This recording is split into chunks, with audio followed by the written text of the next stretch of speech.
Hey everybody, good evening. Rachel Bogle here at the WMBF First Alert Desk. We have several stories to get to. Some of them are follow-ups, but of course this first one is one that I know a lot of you folks have been talking about and that has been circulating on social media today. So let's go ahead and get right into it now. So we're learning new details following an Horry County Fire Rescue employee's resignation over an alleged racist video. So multiple sources tell us Ryan Jacob resigned from Horry County Fire Rescue following an investigation into that video. A spokesperson for Horry County Fire Rescue confirms to us the video, which appears to have since been deleted, was posted Monday. It was posted as a Facebook comment in response to an update from the agency regarding the Carolina forest wildfire.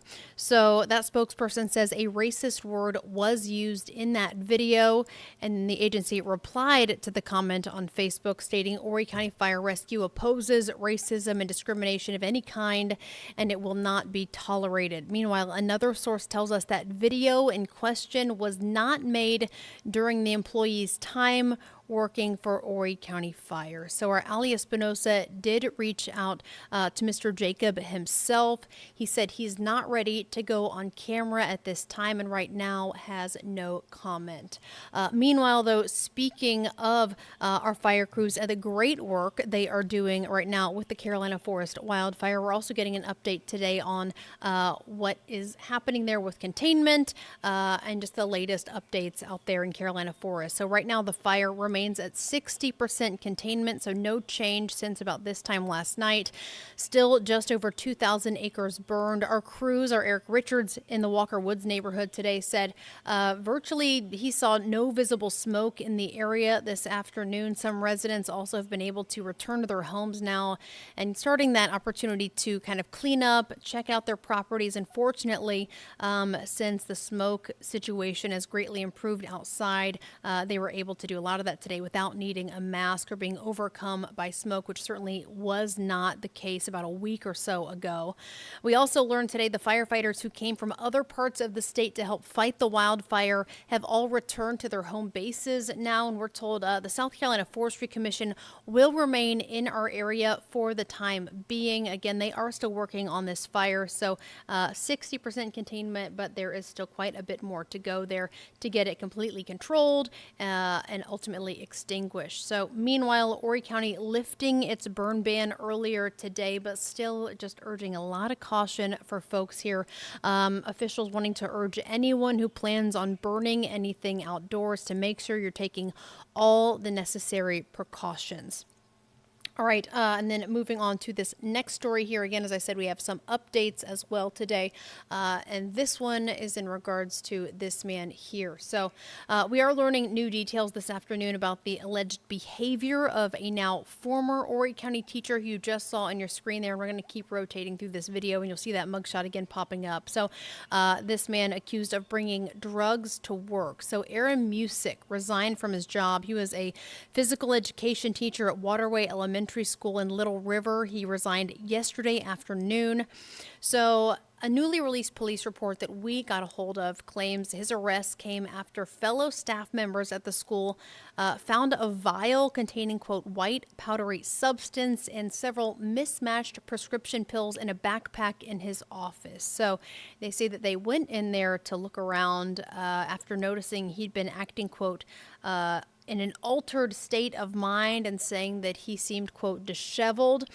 Records show that Musick is now out of jail on a $25,000 bond charged with possession of crack cocaine or possession with intent to distribute near a school. So we'll keep you posted on the latest with that story there as we learn more about what is next for him.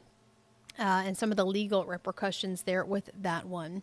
Also, I'm going to go up here and move to our website here in just a moment now as we are getting another update here as an investigation into a deadly crash over the weekend in northern Horry County has led to an arrest of this man right here. So South Carolina Highway Patrol confirms troopers arrested 23-year-old Dylan Butler on Sunday morning shortly after they say he was driving under the influence on Highway 57 near the Highway 90 intersection when he collided head-on with an SUV, killing the driver and sending one of the passengers in that SUV to the hospital.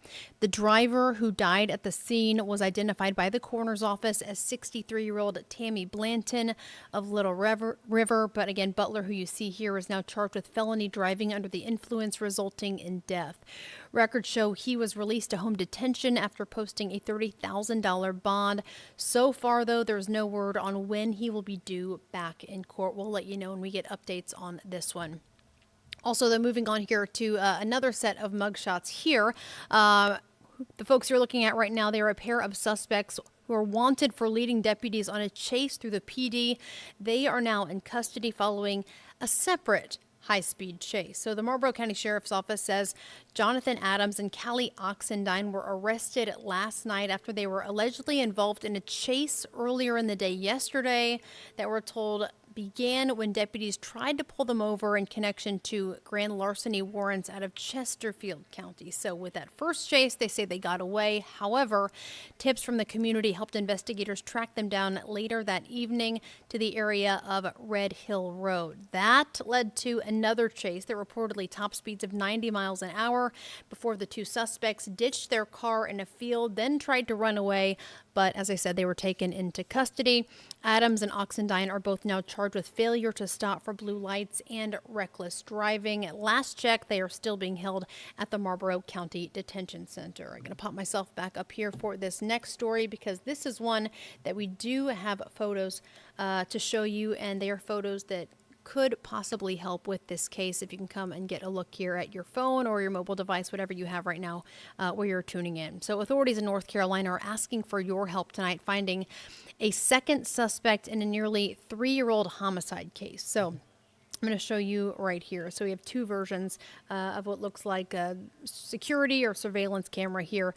So the Robeson County Sheriff's Office shared these pictures of a still unidentified person wanted in connection to the death of 20-year-old Sean Campbell.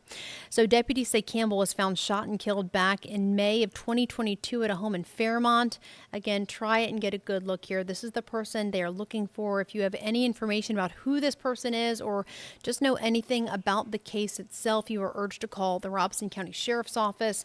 Meanwhile, we also know the other suspect in this case, Jason McCrae. He was arrested in June of last year on murder and burglary charges. He was taken into custody by authorities in South Carolina after a chase that ended in Florence, but he was extradited back to the Robeson County Detention Center where he was denied bond.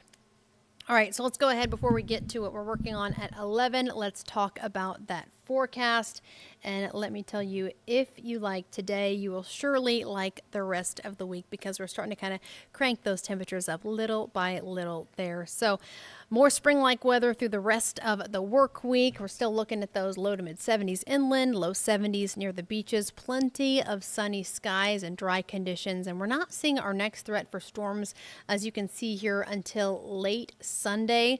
The Storm Prediction Center putting our area at just about a level 2, so a low risk right now for severe weather for Sunday night and overnight there. But our first alert weather team, of course, will keep you updated throughout the week on any potential changes with the forecast. But when it comes to making plans through this week, if you want to get out to the North Myrtle Beach St. Patrick's Day Parade and Festival Saturday, we are looking really good for that. So that is great news there.